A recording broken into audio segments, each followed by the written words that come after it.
శివ పార్వతులేమో ఈ దంపతులనిపించాలి, ప్రతి సంసారంలోనూ మా కథలే వినిపించాలి.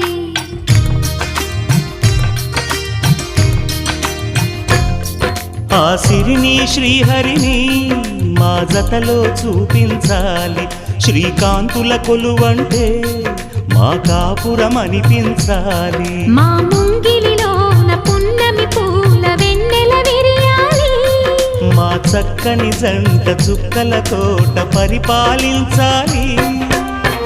కలలో ఇలలో ఏ కన్నెకి ఇలాంటి పతి రాడనిపించే వరుణ్ణే వరముగ ఇవ్వండి, కని విని ఎరుగని వేడుకతో వివాహం జరిపించండి.